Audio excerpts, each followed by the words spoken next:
Muy buenas noches, mis amados hermanos. El Señor les bendiga. Qué bueno volvernos a encontrar a través de este tiempo que tenemos apartado para hacer esfuerzos teológicos, a estudiar la palabra del Señor. Quisiera, junto con ustedes, recapitular un poco la primera clase sobre estos libros, pero también quiero agradecerles su participación. Pero sin antes, quiero pedirle a nuestro presbítero Jairo que por favor ore por nosotros.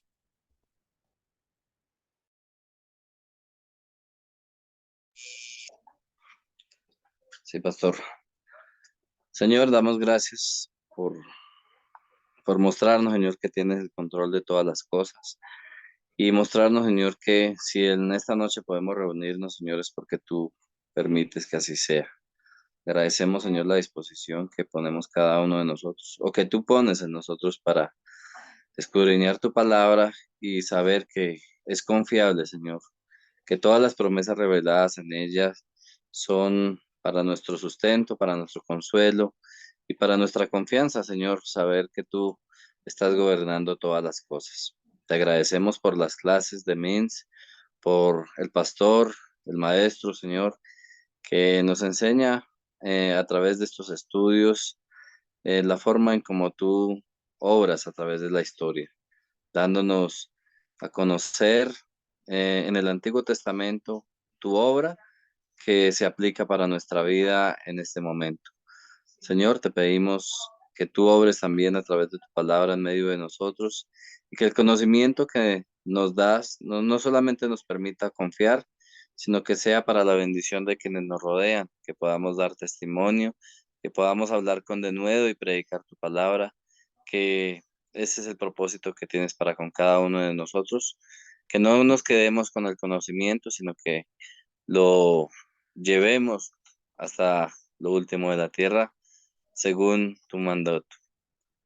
Ponemos esta noche la clase en tus manos, la vida del pastor, la vida de cada uno de los que se congregan para escuchar tu palabra a través de estos estudios y los que lo ven en diferido. En el nombre del Señor Jesús, amén.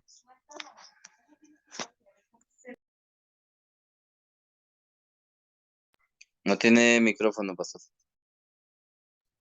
Muy bien, mis amados hermanos, muchas gracias. Hemos comenzado posiblemente una carrera que muchos dirán, oiga, en 4 semanas vamos a ver los libros históricos, sí.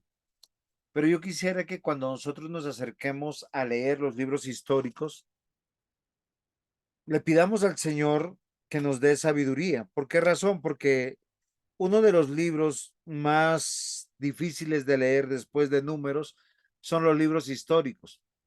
¿Por qué razón? Porque aunque son historias bonitas, tiene su particularidad, su propio interés. Es una narrativa y como les decía hace 8 días, los libros históricos de la Biblia narran la historia que cuenta Dios del pueblo del pacto.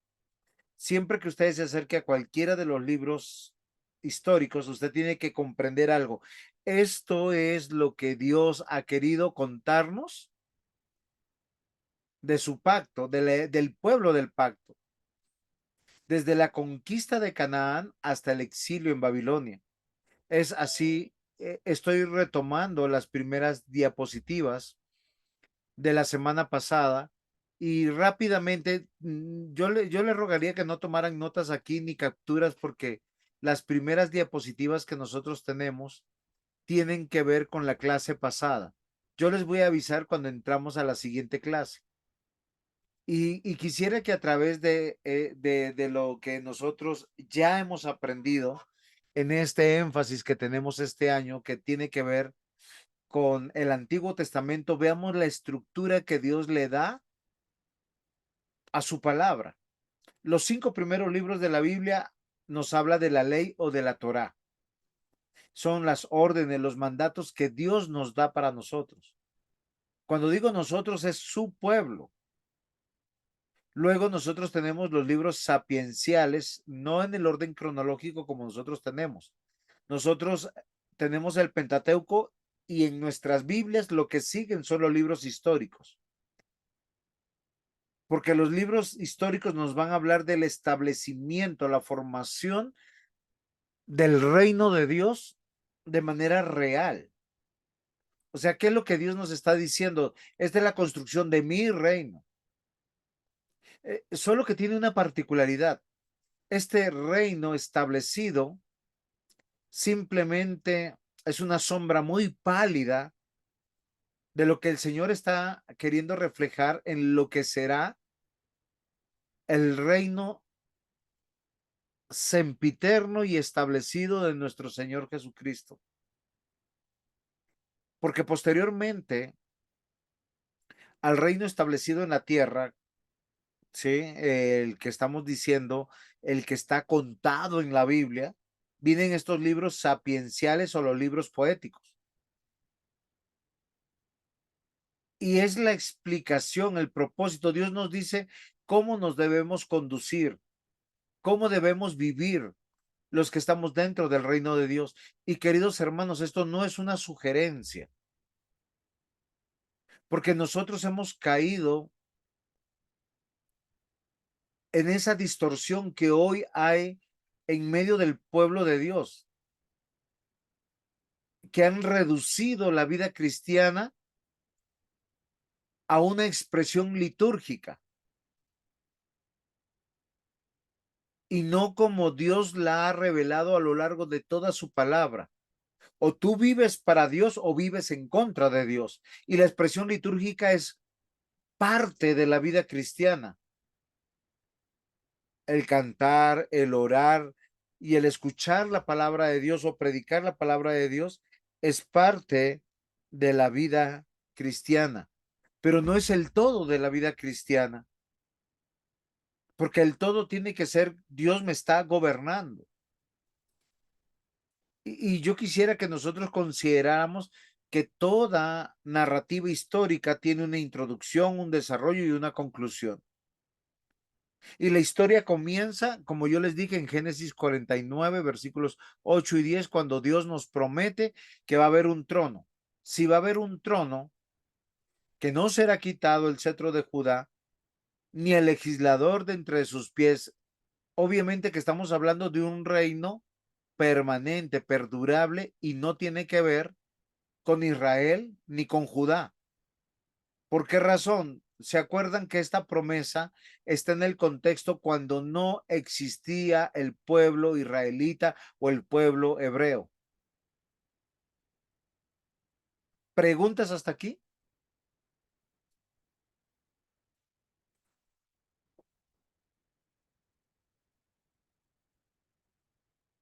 Queridos hermanos, aprovechen y hagan preguntas, porque muchas veces nosotros nos...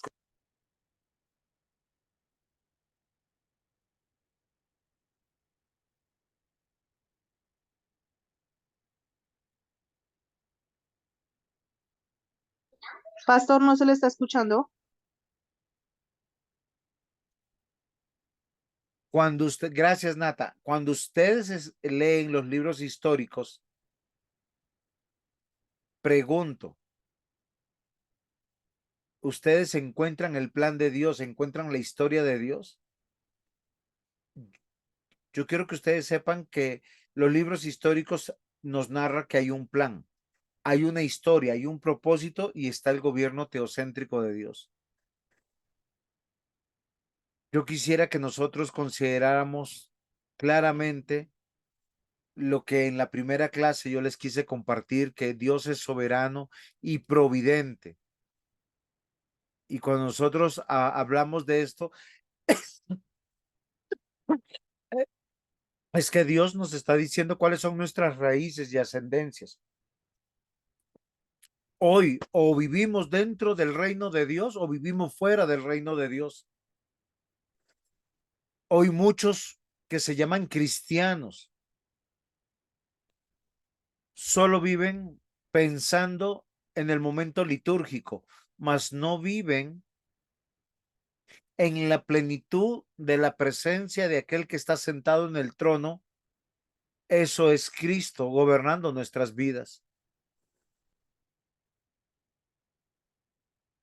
Y yo quisiera que ustedes reflexionaran conmigo. ¿Y por qué les digo esto, mis hermanos? Como les he dicho en otras oportunidades, el Dios del Antiguo Testamento es el mismo Dios del Nuevo Testamento. La ley del Antiguo Testamento es la misma ley del Nuevo Testamento. El plan es uno el mismo y la historia es una y la misma. Entonces, toda la historia está en tres partes: conquista, monarquía y santificación. Esto es parte de nuestra clase de hoy, pero yo lo presenté hace 8 días para que nosotros pensáramos en el plan. Y yo pude hablar con ustedes sobre el tema de cómo ustedes están leyendo estos libros históricos. Y hablamos de los 9 libros históricos: Josué, Jueces, Ruth, Reyes, Crónicas. ¿Cuál es el otro? Samuel, me salté. Samuel, Reyes, Crónicas, Esdras, Nehemías y Esther. Estos libros que ahorita estoy pasando rápidamente en pantalla, pero que es simplemente que estoy haciendo un resumen de lo que nosotros vimos hace 8 días para poder entender y comprender que Dios tiene un plan. Yo les pregunto, ¿ustedes comprendieron hace 8 días cuál es el plan?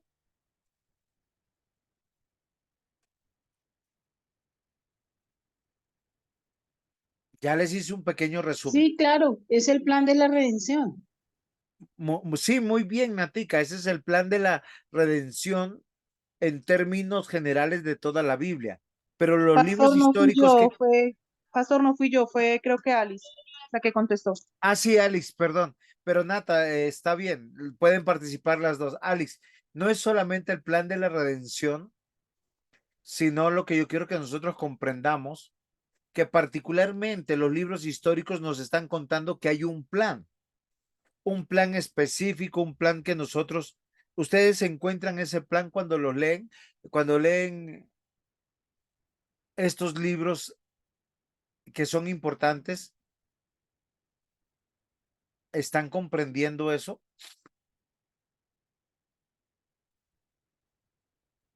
¿Cuál es el plan? Sí, es que, digamos, nos muestra toda la historia que, digamos, los hechos no ocurren por casualidad ni nada, sino porque Dios ya todo lo tiene establecido. Ok.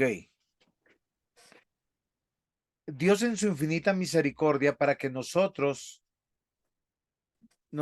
consideremos si hemos entendido el plan de Dios, nos narra su historia, esa historia que tiene que ver el pacto de redención y es lo que yo quiero que hoy nosotros veamos. Toda historia tiene tres partes. ¿Sí, sí se acuerdan cuáles son las partes de la historia, de la narrativa histórica? Creación, caída y consumación. Sí, eso desde los términos teológicos los tenemos y eso es claro, muchas gracias. Entonces, es algo que nosotros tenemos que tener en mente. Y gracias, Natica, porque la creación, ¿cómo nos dijiste, Nata? Vuelve a decirlo claro.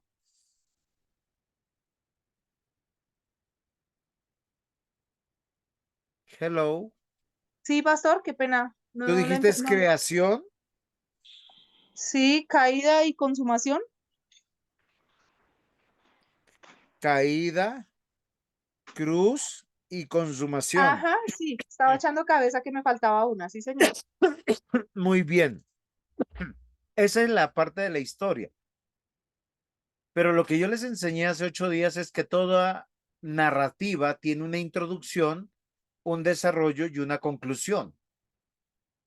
Estos 9 libros que encontramos, que cuando los leemos, Josué, Jueces, Ruth, Samuel, Reyes, Crónicas, Nehemías, Esdras y Esther, tienen esas tres particularidades. Uno es la introducción, que vienen siendo los tres primeros. Luego es el desarrollo, que vienen a ser los otros tres, que viene pasando. Y los otros tres finales es la conclusión. Y en este orden de ideas yo quiero que nosotros consideremos lo que encontramos en estos libros es la historia que Dios nos cuenta.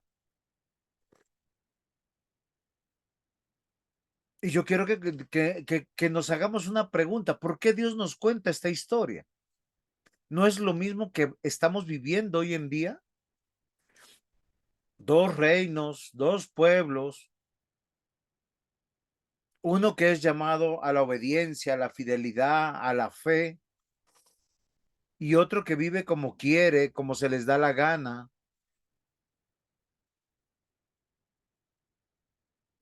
Y nosotros encontramos que la misma escritura dice algo interesante. Todas estas historias nos fueron dadas para nuestro aprendizaje. ¿Sí se acuerda?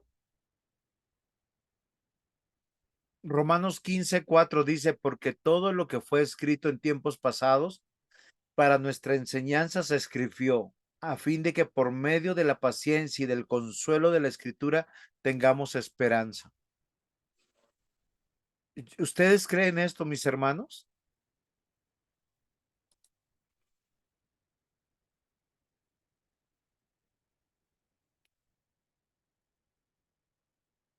Sí, señor. Muy bien. Entonces es que los tiempos no han cambiado, ni los hombres caídos han cambiado, ni un pueblo que a veces no nos cree, ¿sí? Todas estas cosas sucedieron como ejemplo para nosotros. Dice, a fin de que no codiciemos lo malo, como ellos lo codician. No sean idólatras, como algunos de ellos. Según está escrito, el pueblo se sentó a comer y a beber y se levantó a jugar. Ustedes cuando yo quisiera entrar con algunas advertencias serias cuando leemos los libros históricos. Queridos hermanos, los libros históricos tienen una particularidad para nosotros. Son historias que nosotros tenemos que entender que Dios las puso ahí para que veamos que Dios es el mismo, que el pueblo es el mismo y que el reino de la oscuridad es la misma. 1 Corintios 10, versículos 6 al 11. No está dentro de mi diapositivas, pero yo quiero que lean conmigo, mas estas cosas sucedieron como ejemplos para nosotros, para que no codiciemos cosas malas como ellos codiciaron, ni sean idólatras como alguno de ellos, según está escrito. Se sentó el pueblo a comer y a beber y se levantó a jugar. Ni forniquemos como algunos de ellos fornicaron y cayeron un día 20,000. Ni tentemos al Señor como también algunos de ellos le tentaron y perecieron por las serpientes. Ni murmuréis como algunos de ellos murmuraron y perecieron por el destructor. Y estas cosas les acontecieron como ejemplo y están escritas para amonestarnos a nosotros, a quienes han alcanzado los fines de los siglos. Así yo quiero comenzar la clase hoy, rogándoles, pidiéndoles, leamos con seriedad la Biblia. Escuchemos a nuestros pastores, escuchemos a nuestros maestros. Ellos quieren lo mejor para nosotros. Los libros históricos se dividen en una introducción que es la conquista, en una monarquía como el desarrollo de la conquista y finalmente no es 2.33, es 2.3, que tiene que ver, queridos hermanos, con algo importante, la disciplina de Dios. Yo les aseguro, mis queridos hermanos, que ninguno de ustedes está pensando hoy, yo quiero que mi padre me discipline y estoy refiriéndome a nuestro Dios. Yo creo que nadie quiere provocar a ira a Dios, pero hoy tenemos que considerar los ejemplos que tenemos. Dios va a narrar su historia y cuando usted lea los tres primeros libros de la Biblia, que es Josué, Jueces y Ruth, recordando que Ruth en algún momento fue parte de Jueces, pero después fue desvinculado. Estos libros no solo nos brindan una visión general de la historia de Israel, sino también nos ofrecen detalles sobre sus líderes, conflictos y relaciones con otros pueblos. Desde la perspectiva histórica, la conquista de la tierra prometida. Esa tierra que para el pueblo de Dios era inalcanzable. ¿Por qué era inalcanzable para ellos? ¿Quién me ayuda? ¿Ustedes se acuerdan por qué era inalcanzable?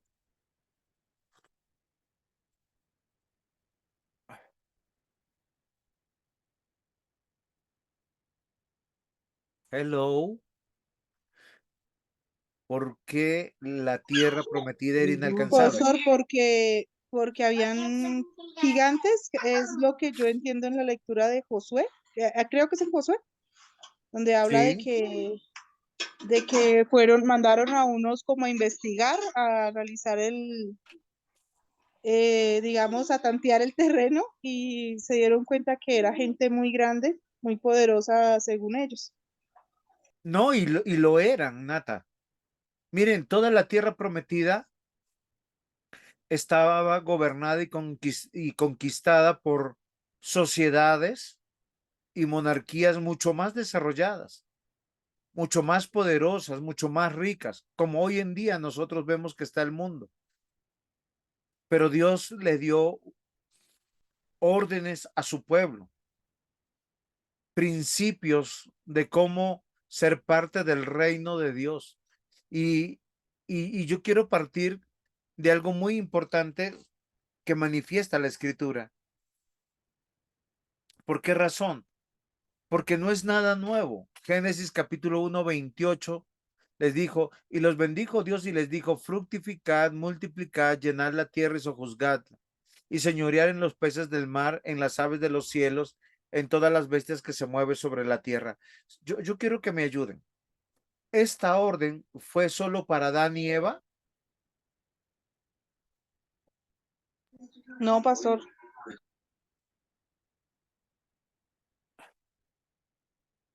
Es para los hijos de Dios que en este orden de ideas los puso a reinar. Y básicamente lo que encontramos aquí en una sola frase es conquisten. ¿Por qué no dice conquisten otros pueblos? ¿Por qué Génesis 1:28 no dice van a conquistar a otros pueblos? ¿Quién me ayuda?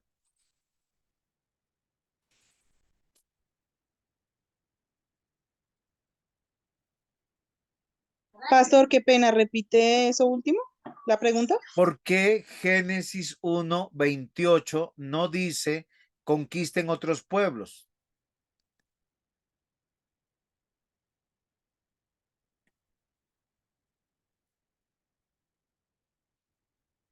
Pastor, la verdad no sé, no me había hecho esa pregunta hasta ahora. Yo les voy a decir, es sencillo. No habían más personas sobre la tierra. Lo que había es, Ah, habían peces, aves, bestias. Había que labrar la tierra, pero nos manda a ser señores, nos manda a ser virreyes, nos manda a ser soldados, atalayas, dignos representantes del reino de Dios. Por eso esta sociedad de hoy en día es una vergüenza, sometida a los animales, sometida al ecologismo, sometida a las ideologías, sometida a lo que se llama hoy el ecumenismo, no solamente religioso, sino político y económico. Es una vergüenza para los cristianos. Y Dios cuando llevó a su pueblo y lo liberó de Egipto, y recuerden que Egipto es una figura de estar dentro del reino de las tinieblas, lo lleva al desierto. Y en una manera de metáfora, pero también real, le dicen, vayan y conquisten la tierra. Y mis hermanos, la realidad de este encargo, cuando usted lee Jueces, Josué y Jueces, estos dos libros del Antiguo Testamento nos relatan la historia después de la muerte de Moisés, después de que se dio la ley. Tienen que conquistar Canaán. Y estos libros ofrecen esa visión fascinante de vida, de las costumbres de los antiguos israelitas. Pero miren, queridos hermanos, nos debe remontar al encargo que tiene el pueblo de Dios de dominar y señorear la tierra. Es que Dios nos puso como sacerdotes, como un real sacerdocio. Y el plan de Dios no había cambiado. Es que es la tierra el lugar que Dios escogió para su reino, para que ustedes reinen con sus hijos, no para que sus hijos vayan de esclavos al mundo, no para que nuestros hijos vayan a servir al reino de las tinieblas. Es la tierra el lugar del reino de Dios, el lugar que Dios ha prometido para establecer el reino de Dios. Recuerden la oración del Señor Jesús que nos enseñó. Venga a nosotros tu reino. El Salmo 24:1 dice, de Jehová es la tierra y su plenitud, el mundo y los que en él habitan. Es comprensible. Recuerden que los salmos nos lleva a pensar el propósito de la ley. O sea, es de Dios la tierra, su plenitud, toda, el mundo y los que en él habitan. Recuerden que hay una promesa bíblica que todos los enemigos del Señor Jesús serán puestos de rodillas ante él como una señal de victoria. ¿Ustedes no creen que cuando nosotros vemos a Josué con estos pocos hombres que salen del desierto para conquistar sociedades tecnológicamente más avanzadas, ejércitos mucho más capacitados, ciudades, o sea, solo piensen, ellos vivían en carpas y su templo era lleno de cortinas, alfombras y partes de madera y van a enfrentar ciudades amuralladas?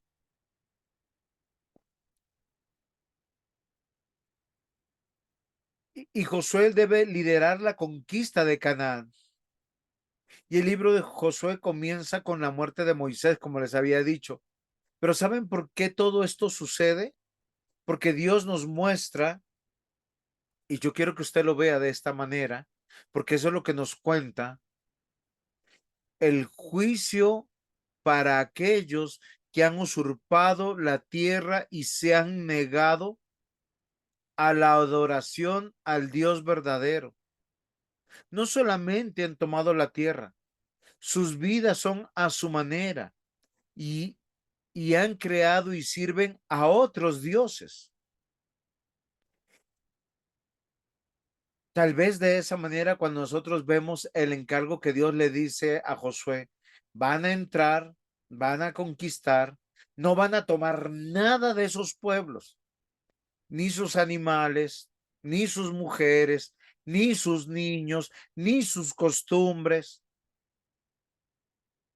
Y muchas personas dicen, es que el Dios del Antiguo Testamento es un Dios sanguinario, un Dios cruel. ¿Cómo el Dios de la vida va a hacer eso? Pero ninguno se pone a meditar y a decir, ellos usurparon una tierra que no es de ellos. Sus propias vidas se la negaron al Dios verdadero para servirle, para adorarle.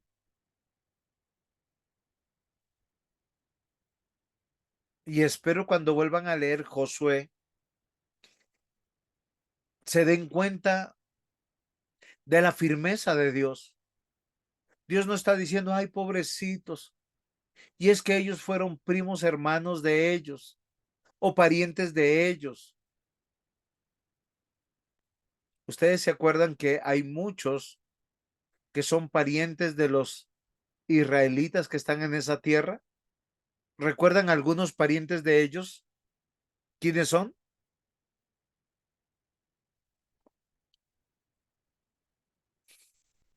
Los moabitas, Uno de ellos. los hititas también, No, ¿no? los hititas no, pero están los moabitas, los amonitas, están los descendientes de Esaú, Edonitas, Edón, Edom. y el Señor le dice conquista. Y cuando hablamos de conquista, hablamos de juicio. De hecho, mis hermanos, yo les voy a decir algo que ustedes no han considerado. Cuando el Señor nos conquistó, destruyó el viejo hombre, arrancándole el corazón de piedra, arrancándole una mente entenebrecida, sanando sus ojos, sanando sus oídos. Fue un acto violento en nuestra vida para darnos vida. ¿O no fue así?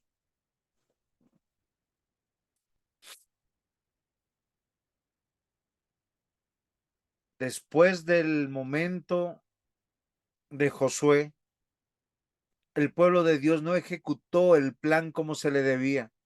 ¿Sabe qué hicieron ellos? Algunos pueblos le perdonaron. Ellos fueron más misericordiosos que Dios y más bondadosos que Dios. Y ellos no vieron que en su misericordia y en su bondad estaban abriendo las puertas al peligro. Después de la muerte de Josué, los israelitas se encontraron sin líder central y comenzaron un periodo conocido como la era de los jueces. Y cuando el pueblo de Dios no se une, cuando no lo hacen bajo un líder, un caudillo, porque esa es la manera como Dios gobierna. Siempre ha gobernado a través de personas que Dios ha puesto en autoridad, que tienen la valentía, el coraje para no solamente decir las cosas, sino para vivirlas, para ordenarles al pueblo cómo lo tienen que hacer. Este es un periodo triste de la conquista. ¿Sabe por qué, mis amados hermanos? Porque el pueblo empezó a desunirse, a buscar sus propios intereses. Ellos decían que pertenecían al pueblo de Dios, pero cada quien velaba por sus intereses. Y esos pueblos que ellos no destruyeron, esos pueblos que no acabaron, esos pueblos que muchos de ellos tuvieron como esa misericordia humana, como, ay, pobrecito, pero es que es un vecino que no me hace nada, es tan buena gente, tan chévere. Los empezaron a atacar, los empezaron a querer destruir, y Dios envió a jueces. Estos jueces eran una serie de líderes o caudillos. No eran patriarcas, no eran reyes, no eran sacerdotes, pero fueron hombres que lideraban al pueblo de Dios para que ellos vuelvan al gobierno de Dios. Y el libro de Jueces cuenta la historia de varios de ellos, como Débora, Gedeón, Sansón, para mostrarnos que cuando tú te acercas a un no creyente, cuando tú lo dejas de vecino, va a querer destruir al pueblo de Dios y la fe cristiana.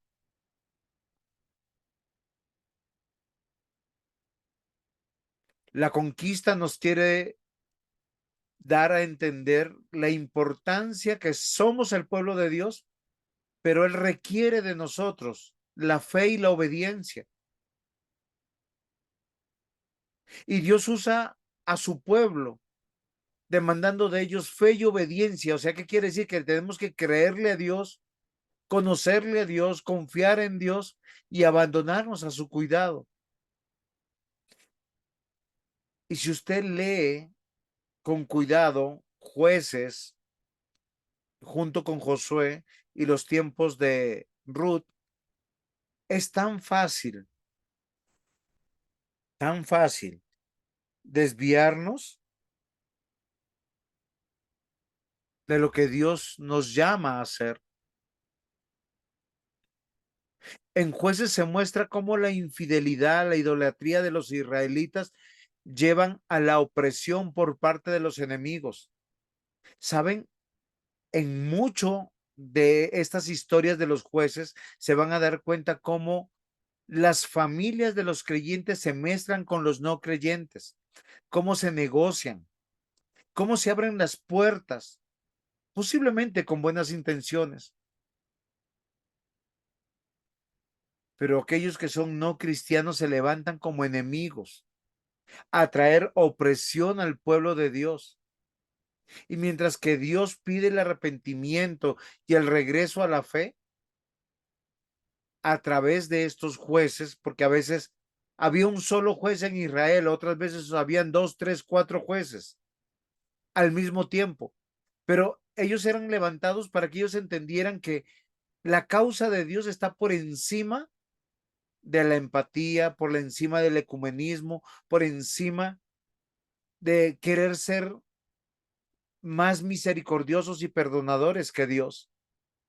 Y cuando ellos entienden que ellos son sus enemigos, Dios les permite recuperar su libertad y prosperidad. Y mientras la unidad y la adoración del pueblo es lo que Dios deseaba, en medio de esto también Dios trae un juicio, revelando su carácter justo y firme. Queridos hermanos, los enemigos de Dios siempre serán enemigos de Dios. Y es algo que nosotros tenemos que considerar.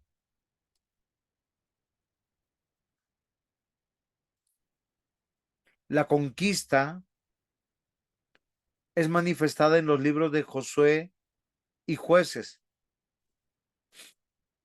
y revela el carácter de Dios y que su plan eterno de tomar la tierra plenamente y completamente para su servicio y adoración. ¿Por qué Dios destruye los otros pueblos? Porque tenían otros dioses y porque el motivo de su cultura y de su vida no tenía que ver con el servicio a Dios. Y puede que usted diga en este momento, qué Dios tan cruel. Y yo quiero que nosotros, con estas ideas en mente, entremos a este libro de Ruth, que es una historia de todas las historias, es muy cautivadora, es una historia muy bonita, donde que nos manifiesta que Dios demanda de nosotros fe, lealtad y que Dios tiene un plan y su plan es preservar a su pueblo, a los elegidos, bajo un linaje, para que nosotros lo recordemos. A través de la historia de Ruth vemos cómo Dios trabaja en nuestras vidas para llevarnos a su propósito y su plan. A veces toda una vida nos deja de hacer lo que nosotros queremos para simplemente decirnos, te equivocaste. Oye, ¿por qué tuviste que tomar esas decisiones? La historia de Ruth es una historia de amor y de redención y muestra cómo Dios dirige nuestra vida en medio de situaciones difíciles, muy difíciles.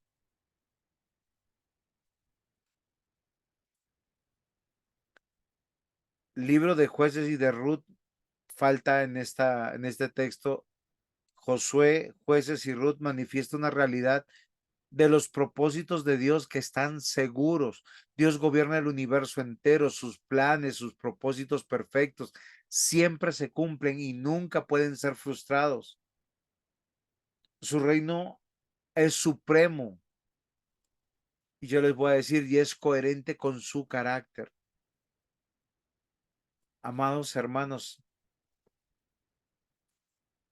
Nosotros necesitamos aprender que el Dios al que servimos y en el que creemos demanda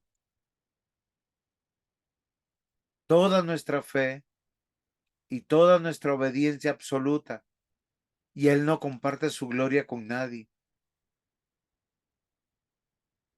Todo lo que construyamos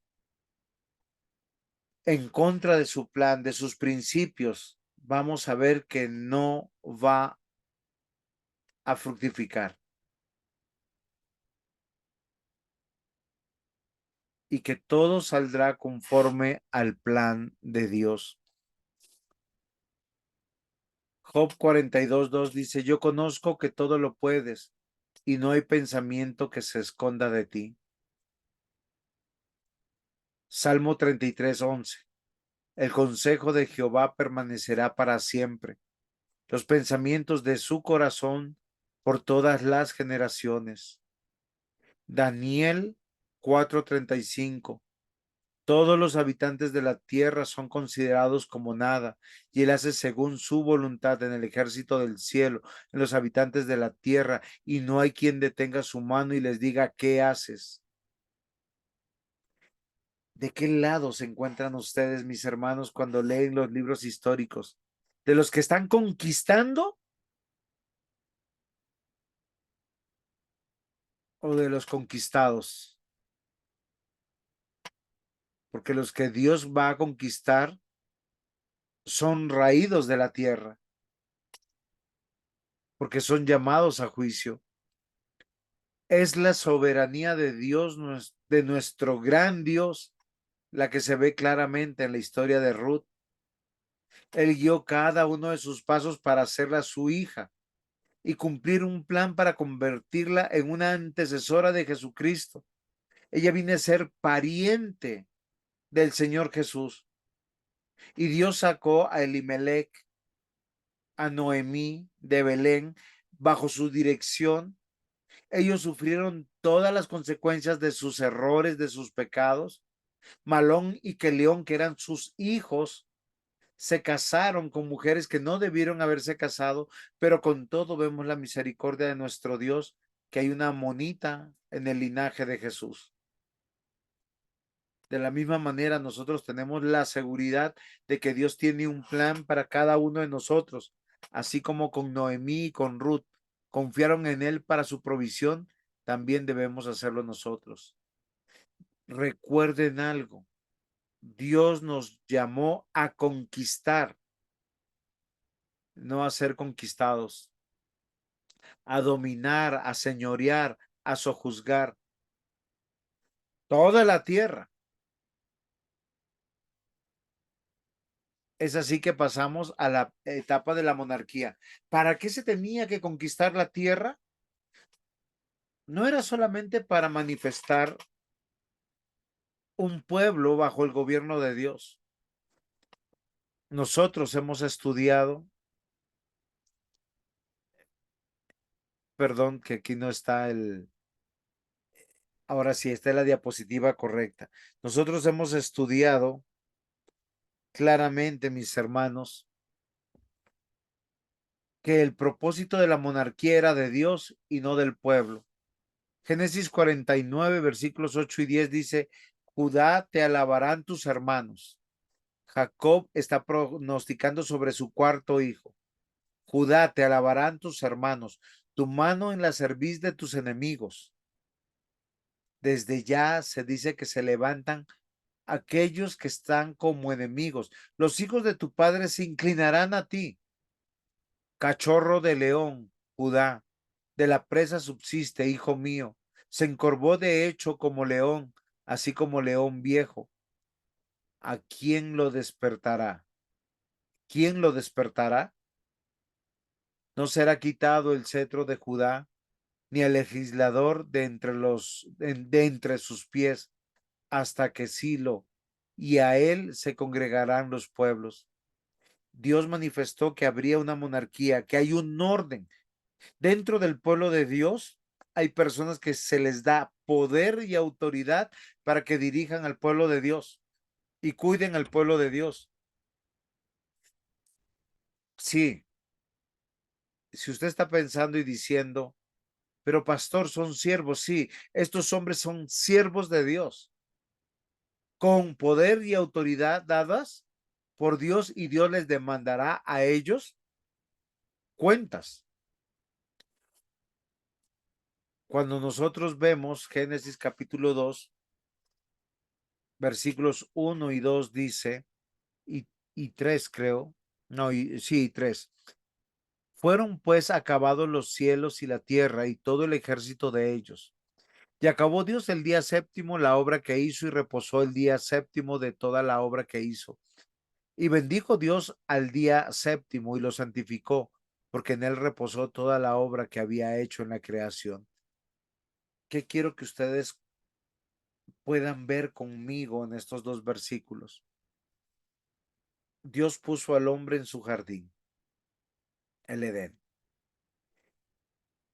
Lo puso como un virrey, pero un virrey sacerdotal,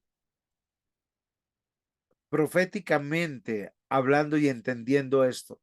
Alguien que tiene que señorear, sojuzgar, dominar, en otras palabras, conquistar. Y cuando nosotros vemos esto, reinar, pero reinar ligado a la adoración al Dios verdadero.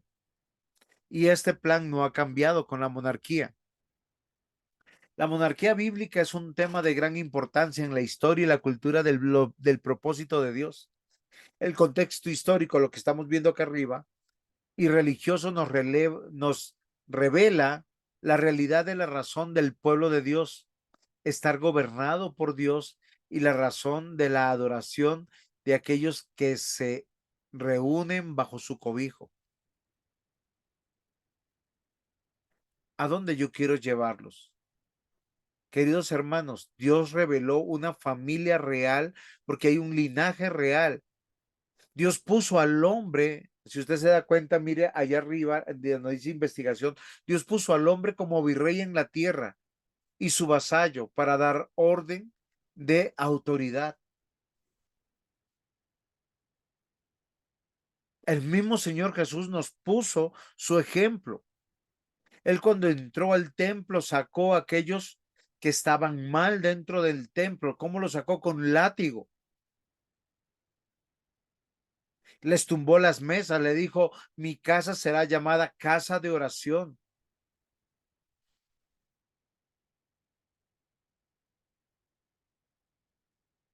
Y la monarquía es una expresión, como ustedes ven ahí, del trono de Dios, manifestando y revelando un linaje escogido real, o sea, alguien que tiene autoridad.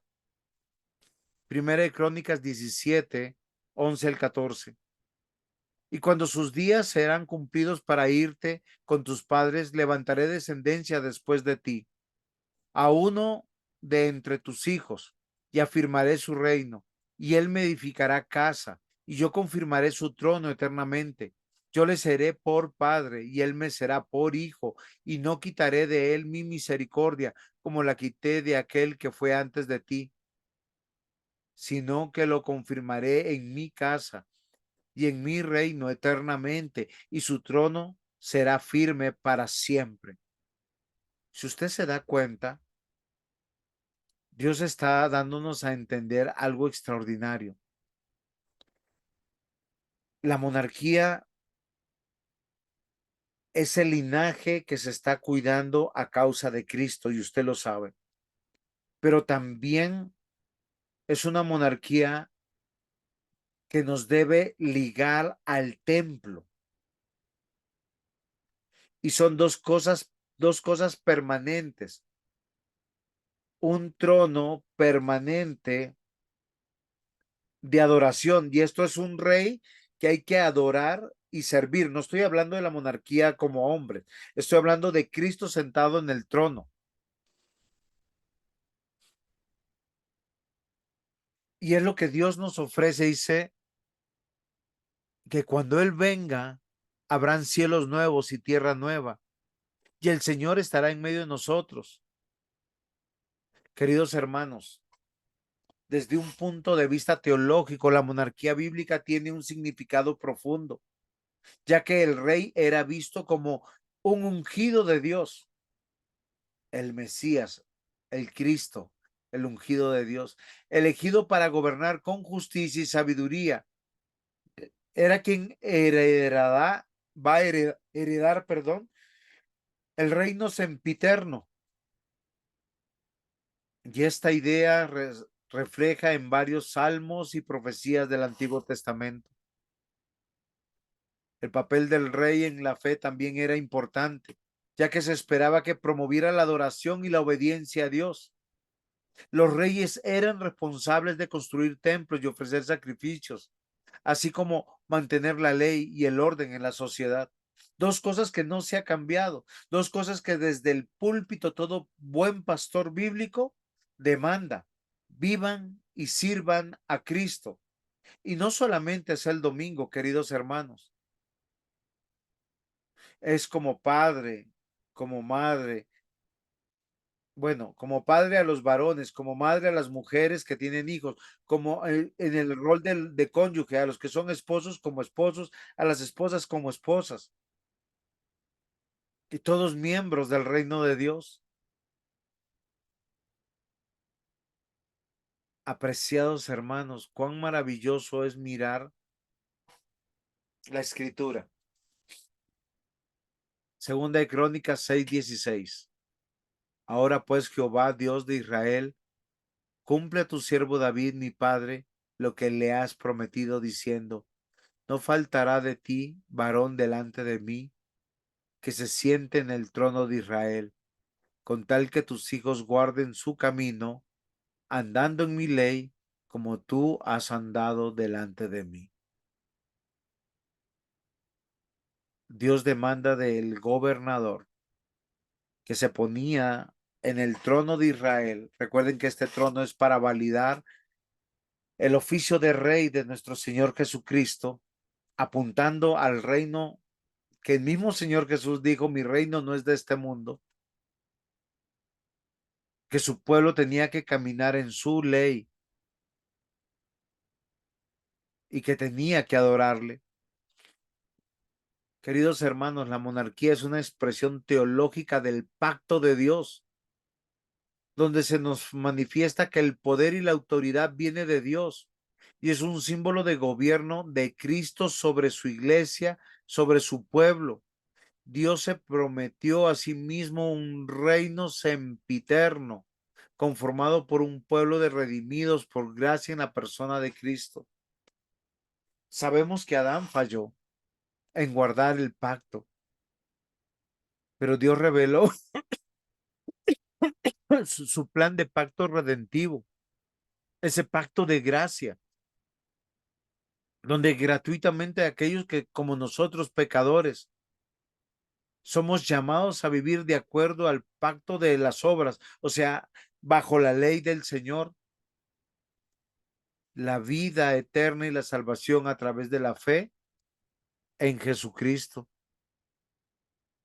Esta monarquía que nosotros vemos es un sistema político, es verdad, pero que manifiesta poder y autoridad, donde el monarca es el que reina y hace su voluntad como le place, pero es una voluntad que debe buscar la gloria de Dios. Y vemos en el pacto de gracia la revelación de un reino y un monarca que domina la tierra. Sus vasallos vencen a sus enemigos, manifestando en la voluntad incondicional de Dios cómo Él la está ejecutando. ¿Por qué un reino tan insignificante como el de Judá sobrevivió? Yo no sé si usted se ha hecho esa pregunta, mis hermanos. Yo no sé si usted ha podido meditar en medio de todas las cosas lo que hoy estamos meditando. Yo quisiera que ustedes y yo, nosotros pensemos, meditemos.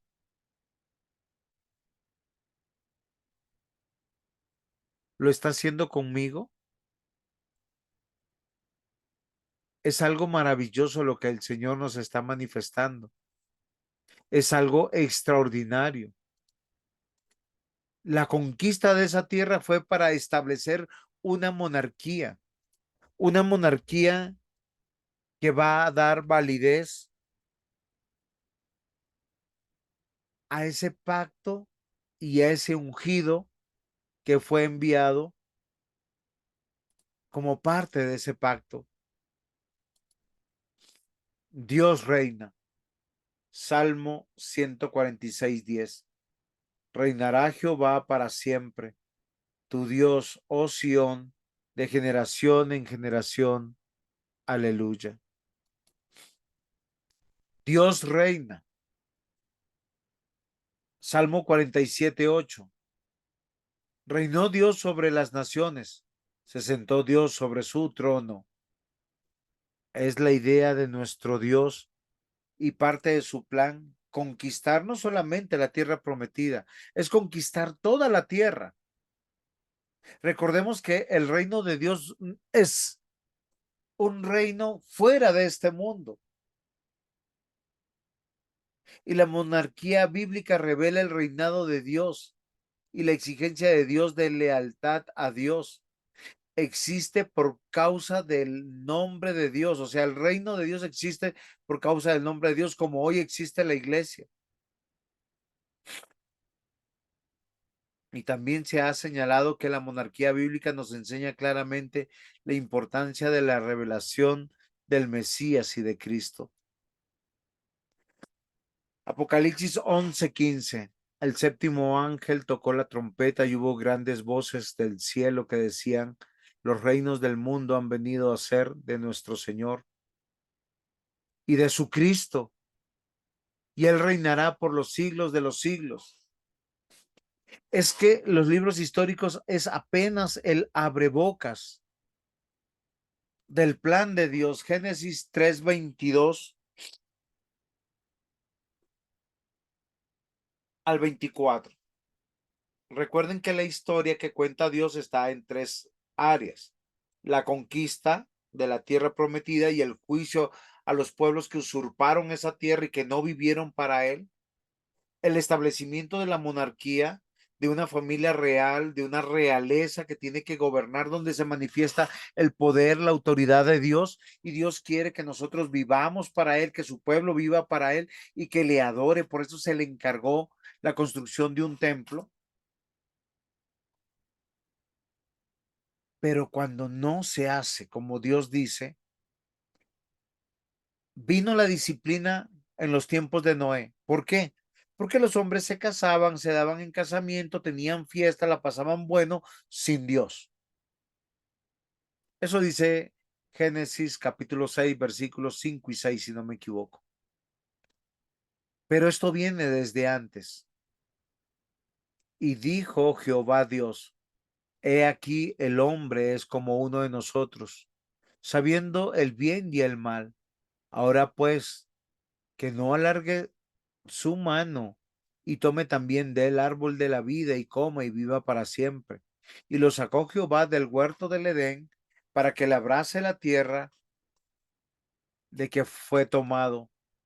Echó pues fuera al hombre y puso al oriente del huerto del Edén querubines y una espada encendida que se revolvía por todos lados para guardar el camino del árbol de la vida. Y acá hay algo interesante, que el jardín del huerto del Edén es el jardín de Dios, del reino de Dios, de un reino bueno en gran manera que fue construido por Dios. Y Dios mismo le está declarando la guerra a todo aquel que esté fuera de sus dominios. Él conquista la tierra manifestando que debe ser conquistada. Él establece una monarquía diciéndonos que Él manifiesta poder y autoridad y que debemos vivir en todas nuestras áreas para Él. Y cuando no sucede esto, el hombre es echado, arrojado. Se le quitan todas las bendiciones y los beneficios de los cuales disfrutaba. ¿Por qué razón? Porque se está comportando egoístamente. Y los libros históricos nos cuentan que Dios es uno y el mismo siempre. Dios juzga a su pueblo por su falta de fidelidad y obediencia. ¿Cuántos de nosotros no consideramos y no tenemos temor y temblor de ser fieles a nuestro Dios? Nos dejamos absorber por este mundo, por las preocupaciones de este mundo y muchas veces por nuestra propia codicia, por nuestra propia avaricia, por nuestro propio sentimentalismo. Y si ustedes recuerdan algo, Saúl fue desechado por ofrecer sacrificios sin ser sacerdote, por perdonar la vida del rey Amalecita, por perdonar la vida de animales que él quería ofrecer. O sea, con buenas intenciones fue disciplinado Saúl. Y es la disciplina lo que manifiesta la historia de la redención. Dios ha tenido paciencia, es verdad, mis hermanos.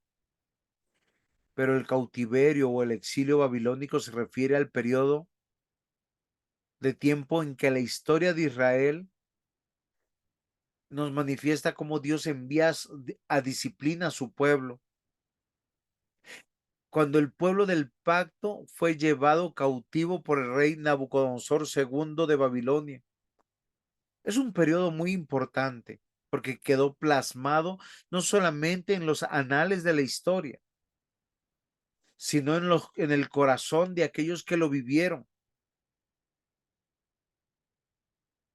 Porque tanto el cautiverio como el exilio, el retorno y la restauración de la nación judía fue el cumplimiento de la profecía del Antiguo Testamento. Queridos hermanos, no juguemos con Dios. Dios demanda de su pueblo obediencia en todo. Y alguien dirá, pero pastor, no podemos, pero debemos esforzarnos. Y adoración permanente. No es solamente del domingo. La monarquía y el pueblo se rehusaron a la adoración exclusiva a Dios.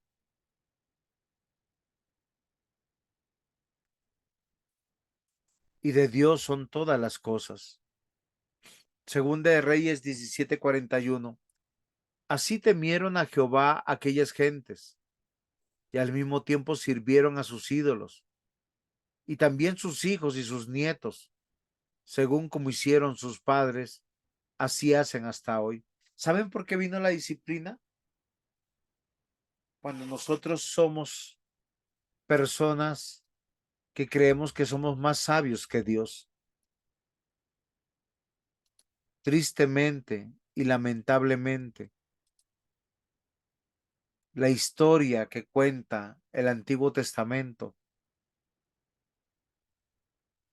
nos manifiesta que muchos del pueblo de Dios servían a Dios y temían a Dios, pero también servían a otros ídolos. ¿Quiénes aprendieron así? Sus hijos, sus nietos. Y por esto vino la disciplina de Dios. Es interesante que después de que el pueblo de Dios alcanzó la grandeza durante los reinados de David y de Salomón, y vio cómo sus enemigos cayeron a su merced, todo empieza a entrar en una adversidad. El exilio babilónico les recordará en la historia de Judá como un tiempo de tribulación, de nostalgia, porque se le quitará el templo, se le quitarán las murallas, se le quitará su moneda, se le quitará la palabra de Dios. El significado teológico del exilio babilónico va a atravesar el corazón y las mentes de los judíos y los dejará terriblemente confundidos. Este exilio babilónico tuvo un gran impacto en su teología. Los judíos comenzaron a cuestionar su relación con Dios y a buscar respuestas, porque habían sido castigados, porque ellos a su juicio lo estaban haciendo bien. Algunos profetas como Jeremías interpretaron el exilio como una consecuencia directa de la desobediencia del pueblo judío. Otros como Ezequiel vieron el exilio como una oportunidad para purificar al templo y prepararlo para el regreso a la tierra prometida. La esperanza del retorno, la esperanza del Dios paciente, misericordioso, a pesar del dolor, de la angustia del exilio. Es algo que posiblemente ustedes y yo vamos a aprender si descuidamos lo que Dios demanda de nosotros. Ellos tuvieron que reconstruir el templo. Dios no lo hizo mágicamente. Él podía haber guardado el templo. No, ellos tuvieron que venir con sus manos, porque por causa de ellos fue destruido el templo, por causa de ellos fue destruida las murallas, por causa de ellos toda la cultura santa de este pueblo había sido destruida. Dios es fiel y hizo volver a su pueblo la fe en él. El exilio babilónico fue un momento muy difícil en la historia del pueblo judío, pero también fue un momento de crecimiento y de reflexión teológico a través de su sufrimiento. Los judíos aprendieron a confiar en la fidelidad de Dios y a mantener su esperanza en Él. Esta lección sigue siendo relevante para hoy en día, ya que enfrentamos nuestras propias pruebas y tribulaciones. Dios tiene el control, mis hermanos, y actúa soberanamente. Él hace como Él quiere, cuando Él quiere, con quien Él quiere, porque Él reina. Muy bien, mis hermanos. ¿Preguntas hasta aquí? ¿Aportes? ¿Conclusiones?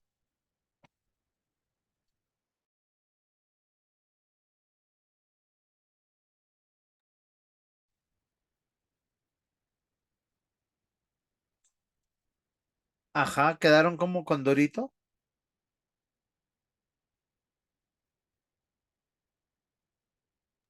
No, pastor, quedamos fue pensando, pues por lo menos yo pensando, ¿no? O sea, ver de una manera diferente, o más bien pensar en cosas que tal vez uno no se le ocurre pensar cuando lee la escritura, y es la importancia de la conquista, la monarquía y la disciplina, ¿no? En especial la monarquía y la conquista, que la verdad es un tema de que muy poco lo tiene uno en cuenta cuando lee la escritura. Uno solo la lee por pasar, así como usted dijo, que así como usted dijo al comienzo de la clase, que la idea es que aprendamos a leer la Biblia de una manera diferente, y creo que con estas clases yo estoy viendo muy diferente lo que leo.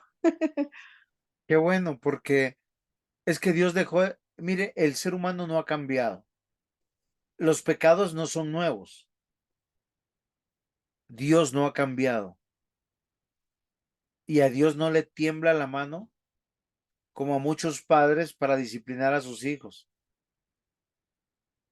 Es que es preferible que ellos reciban la disciplina y las exigencias nuestras que la de Dios. Toda una vida. Y debemos pedirle al Señor que nos ayude. Esta historia nos muestra esos 3 episodios que posiblemente nosotros habíamos pasado por alto. Sí, conquistaron la tierra prometida, qué bueno. Es que nosotros estamos conquistando todo el tiempo.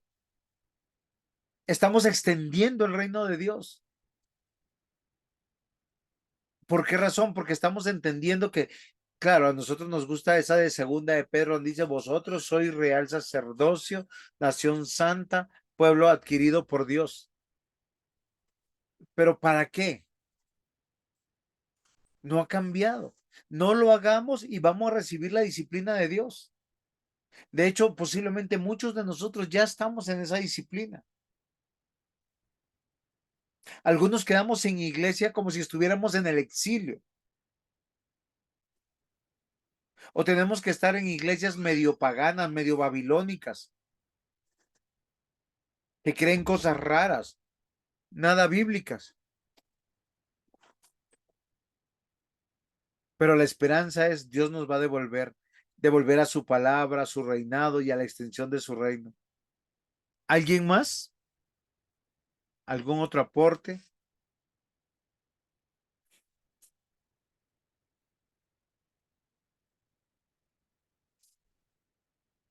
Dios quiera que nosotros le pidamos al Señor entender que todavía estamos conquistando, estamos bajo la dirección de esa monarquía que es Cristo nuestro Señor y que realmente necesitamos disciplina y es centrarnos en el propósito real del hombre, que es vivir y servir y extender el reino de Dios. Es que el Señor viene pronto.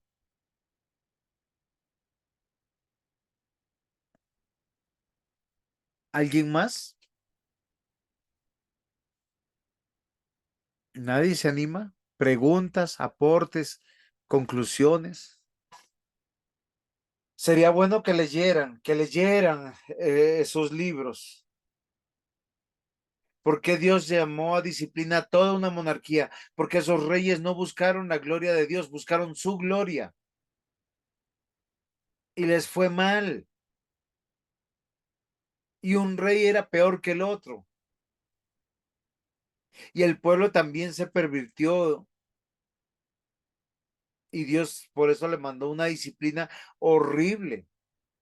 Cuando entremos a los profetas, vamos a ver porque ellos describen gráficamente cómo fue esa disciplina. Pero no me voy a adelantar. Voy a dejar que disfruten cada bocado como si fuera Pascua.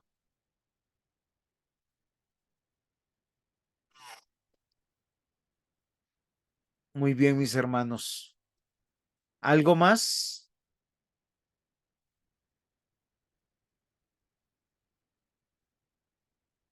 ¿Quién nos despide entonces en oración? Porque están muy callados.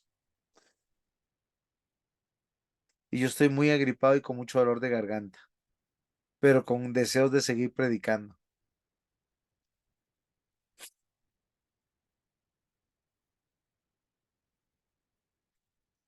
Atica, despídanos en oración porque no hubo valientes en esta tierra.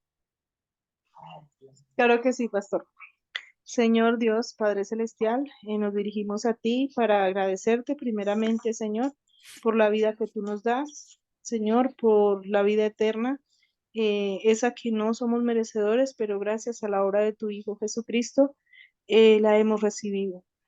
Queremos agradecerte por la clase de hoy, Señor, por la enseñanza que nos dejas y sobre todo rogamos a ti para que nos permitas ponerla en práctica. Agradecida, Señor, primeramente porque tú escuchas las oraciones de tus hijos, Señor. Lo Amén. vemos, Señor, en las situaciones que vivimos unos y otros y siempre nos das respuesta, Señor. A veces no son agradables a nosotros, pero sabemos que tú tienes un propósito a través de ellas. Agradecida, Señor, también porque tú mantienes el sustento en cada hogar de cada hermano, Señor. Ponemos en tus manos las situaciones de necesidad económica, de salud también, Señor, y que sigas fortaleciéndonos y sobre todo permitiéndonos sacar el tiempo para el estudio de tu palabra. En el nombre de Cristo Jesús, amén. Nos vemos dentro de 8 días.